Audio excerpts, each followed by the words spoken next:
Hey, thanks for joining us today. I'm Sophie Goodwin. I'm going to be sitting down today with a cybersecurity professional, Naomi Buckwalter.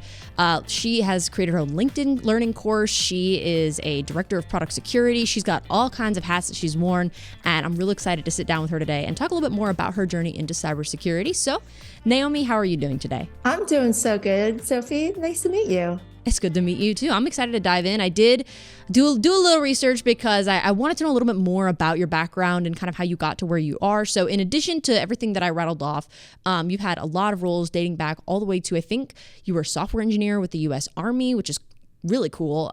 So could you talk a little bit more about like how you got from there to here, what that journey was like? Yeah, sure. Well, I don't want to bore everyone, but it's been a kind of just a serendipitous ride. Someone gave me a chance way back in, I think, 2008 to get started in security. And I've been trying to pay back that person ever since, not through him, but just through all my other roles, trying to spread the word that it's great to get entry-level people into cybersecurity. I think that's probably what I'm known for, is trying to get more people into our industry, because I don't know about you, Sophie. I want to retire one day.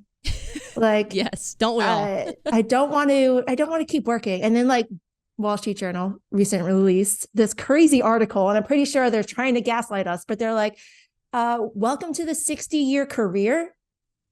Be ready for the 60-year. I'm like, okay, stop, because I don't want to work for 60 years. I don't know where this is coming from. Another WSJ article was like, millennials, Gen Y, can no longer afford a midlife crisis. I was like, whoa. That might be true, actually, that one. But so I've been working since software engineer, U.S. Army days. I was an intern back in 1998-ish. So I've been in security and IT for over 20 years. That's how old I am. Wow. But that's, I mean, to stick in that industry for over 20 years, what was it that first drew you to IT or to cybersecurity? Let's see. I was a very big nerd growing up. Didn't have any friends. Not a shocker. It did look at me like, no, I'm kidding. It is a shock. But I would say like just never interested me to do anything else. I was always trying to break things, broke a VCR, tried to fix it when I was like 8. Right. Like these are things like I got my first computer when I was 9, things like that. So I think very much the same story as a lot of people who get into IT. It's just something I've always been interested in and hasn't really changed. If you ever asked me to be a doctor, I'd be like, hell no, that is definitely not an interesting thing. Would I be able to do it? Maybe, if I had the right training, but I have absolutely no interest in it. I think it's a lot true to say that some people just find it more interesting than others. And there's no wrong, there's no right. It's just interests you or not. Yeah, absolutely. I agree. That whole idea of breaking things, fixing things, figuring stuff out, the puzzle aspect of it. I'm still very new to it. And I think that's what drew me to it in the first place was. Oh, there you go. There you go. Yeah. Solving things. It's like a puzzle. Like you said, 20 years in this industry. And now, all leading up to you're now a director of product security. So what are some of the things that you do in that job or the challenges that you face? And how do you kind of approach that? Oh, I currently love my company. I want to give them a shout out. Contrast Security, awesome company. What do I do there? Actually, I am in charge of making sure our products are secure. Product security, very important for a software security company, right? How did I get here? Well, I knew my manager who hired me back in 2008 is when I first met him. I was an AppSec engineer or analyst on the AppSec team, and he was a consultant. So hopefully made some good impressions on him back in 2008. Fast forward 15 years later, and here I am at Contrast when there was a position open on his team for a director of product security. So I would say, yeah, got to learn from the best, gratefully, happily, and still learning every day. Your LinkedIn learning course, it has to do with building the next generation, right? So yeah, that's probably along the same lines, right?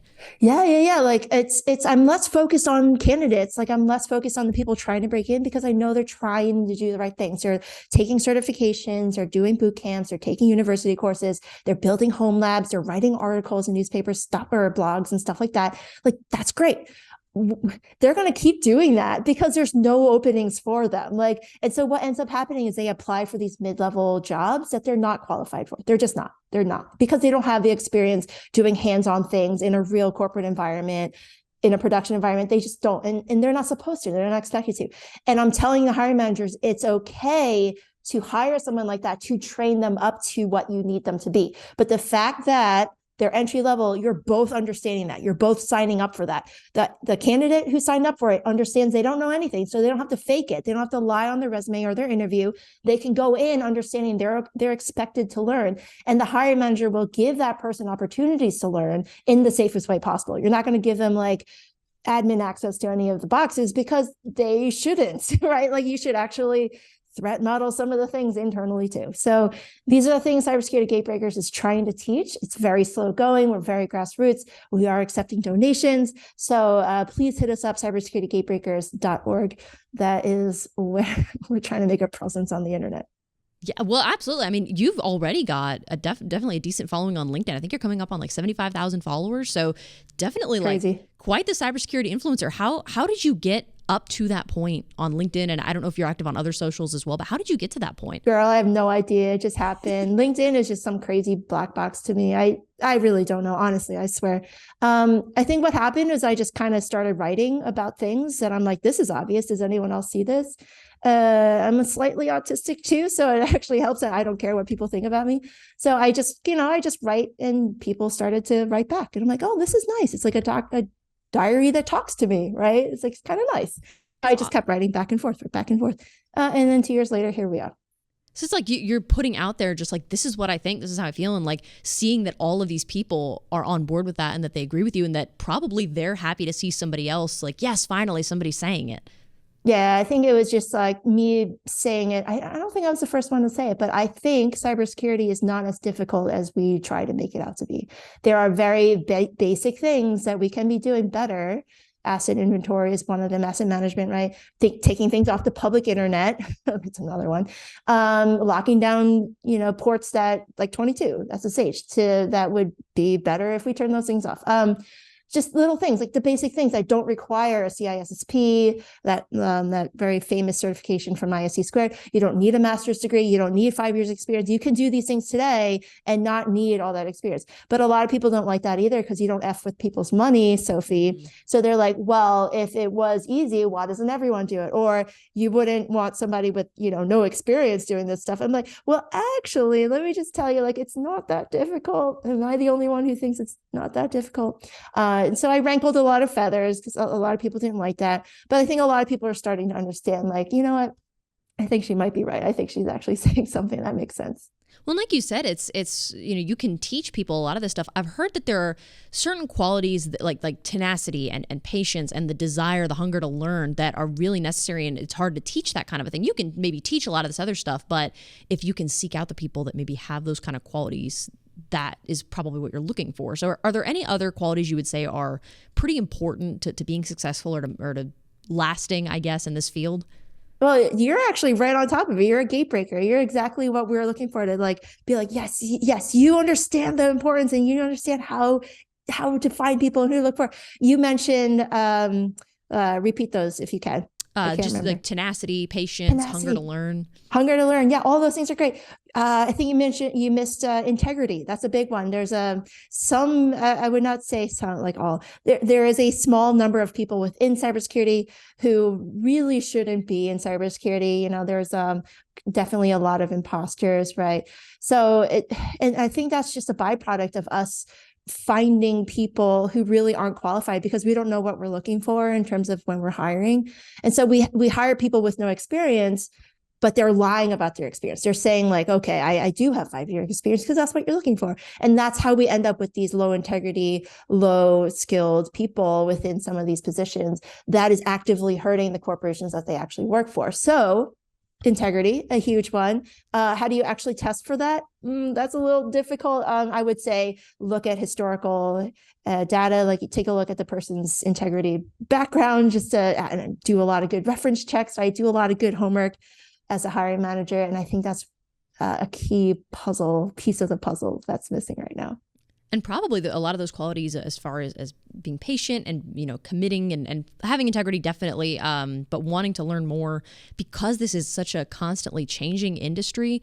I mean, how do you stay up to date on like cybersecurity trends and things that are changing and standards and stuff that are constantly updating? Yeah, I think that's just part of the job. Like if you're not already doing that, you probably are a little burned out, I will say. There's ebbs and flows to it too. There's big waves that happen, like when Log4Shell happened, that was a big wave, right? Then the whole industry gets really interested in that thing. Other vulnerabilities that happen, like sometimes it makes a big splash in the news, sometimes it doesn't. If you're not already looking at the news every day and looking at threat intelligence every day, it's a little hard to do your job, but it just comes with the job. I think a lot of cybersecurity professionals do that just automatically.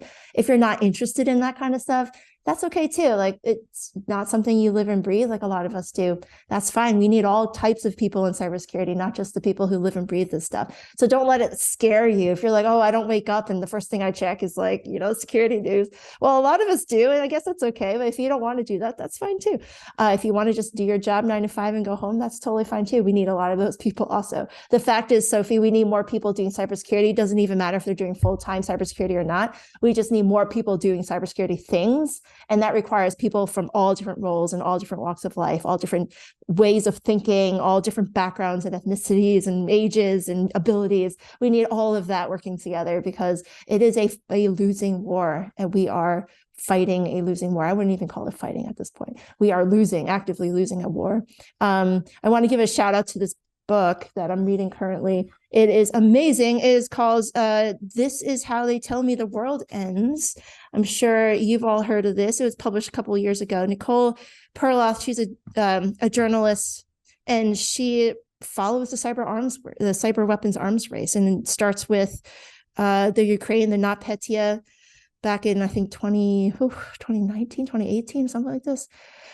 Oh God, it's been so long, but it really shows you the dangers out there of what we're actually fighting against, and not enough people understand this, Sophie, how important it is for more people to do cybersecurity things. Well, it sounds like it's definitely a point of passion for you to help other women and just people in general break into this industry that have an interest. So what would you say? I'm sure you get this question a lot because, like I said, this is something you're passionate about, but do you have any advice that you like to give to women looking to get into cybersecurity, or just people in general that might be a little bit intimidated or aren't really sure where to start? Yeah, there's plenty of women are interested in cybersecurity. So if you already have that interest, wonderful, wonderful. If it's something that you're like, oh, well, maybe I'd be good at, I really don't know.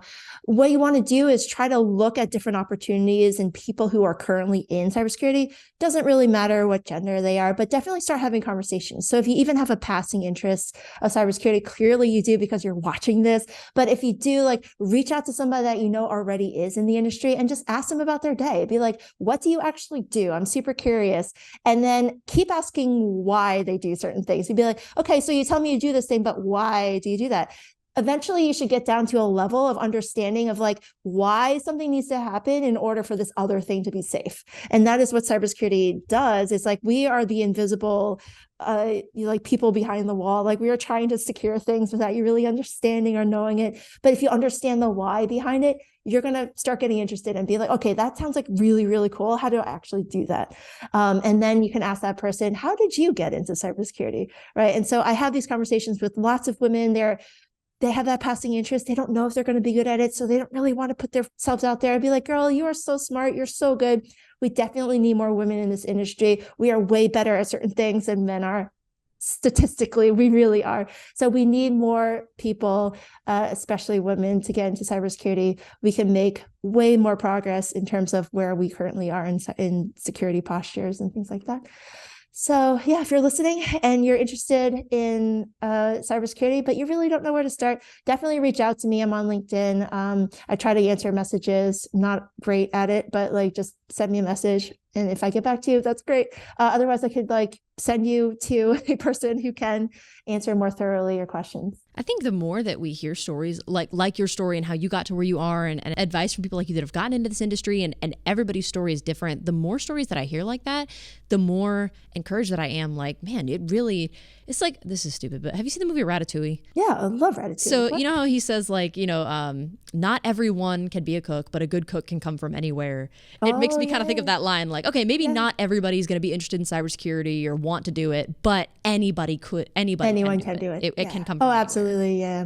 I think girls in general really need to start younger to understand like the interest is there, can be there. Somewhere along like the middle school, high school ages, you start to lose contact with like what you actually like to do. And then society starts telling you, no, you should actually like this other thing. You're like, actually, I don't like this thing.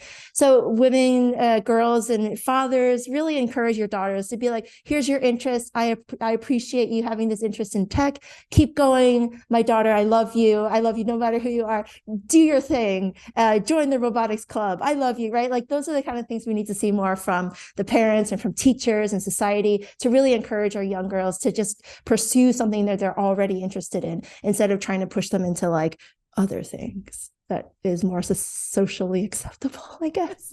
Thankfully, my dad, he's probably going to watch this too. He loves this kind of stuff, but he actually never stopped me from doing tech. Like he was always just like, oh yeah, that's your thing. You go for it. Like he was never like, that's not girly. Like he never ever did that. And neither did my mom. So I was very privileged in that sense where my parents understood this is something that I really like to do. They never stopped me. In fact, they encouraged me. They helped me get internships. They helped me get into colleges, things like that. They helped me pursue that passion of engineering and IT. So it's I'm very privileged to have grown up with that kind of parenting. So have there been any instances, I know a lot of people will come across like roadblocks and things, no matter what industry you're in, but have there been any like sort of things that you've struggled with or things you've come across that have been like obstacles for you in your journey to get to where you are now? Oh yeah, definitely. Like I'm quite open about the fact that I actually was fired from my first cybersecurity leadership job. Long story. I love the man who actually did it. I actually, like a couple of years after the fact, I'm like, thank you for firing me. I learned a lot from that. And he's like, yeah, you're welcome. It was pretty funny. But I realized at that point in my life that I don't need to pretend to be something that I'm not. It was my first cybersecurity leadership job. I had no idea what I was doing. Zero clue. I still don't believe why they hired me. But honestly, first security hire for that company, it was a small and mid-sized company, a SaaS company.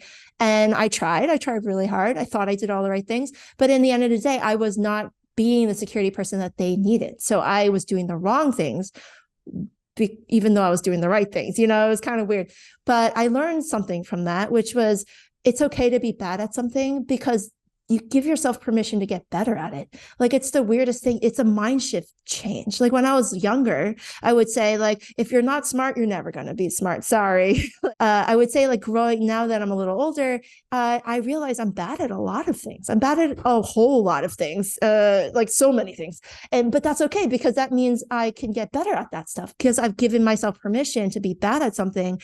Now I know I have room to grow and be better and have that growth mindset and be like, okay, now I can get better. So getting fired from that job actually was the best thing for my career because from there, I understood what I needed to do. I had a really deep introspection. I looked deeply within myself and I said, what am I bad at? Wow, it's a lot of things. And then I got better at those things. And from there, I've learned just more and more and more. My next job was definitely successful because I was able to understand what I failed at.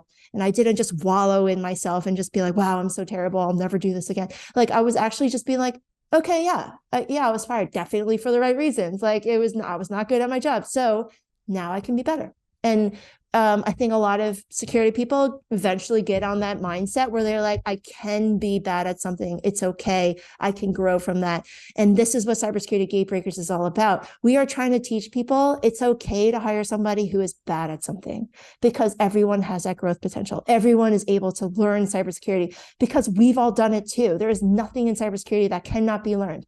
Everything has been done for us. We all have a template we can follow. There is nothing new under the sun. All security principles are always the same. So go ahead and give someone a chance because someone gave you a chance, that person who might be listening, and all you have to do is turn around and give somebody else a chance. Somebody else can learn from you. And that's what we want. We want to pass down that knowledge. This has been awesome to be able to hear like your story, how you got to where you're at and kind of, the things that you like about your industry and some of the challenges and everything. Is there anything else that you want to share before we sign off? Anything that I didn't ask you that you'd want to talk about? Let's see. Well, if you are listening, thank you for making it this far. I really appreciate it. Please, please, please think about how you got into cybersecurity. If you are a hiring manager, open up a position for an entry-level person. I promise you, they will knock your socks off. They are always 100% knock my socks off. They are so talented and hungry, and we need more people doing cybersecurity again. Please give that person a chance. Someone gave you a chance way back in the day, and it's the best thing you could do for our industry is to help somebody grow. So yeah, I just want to leave you with that. Thank you so much for watching. I really appreciate you guys. And thank you, Sophie. Absolutely. Thank you for joining us, Naomi. It's been awesome being able to learn a little bit more about you. And thank you guys so much for watching. We appreciate you joining us for this interview, and we'll see you next time.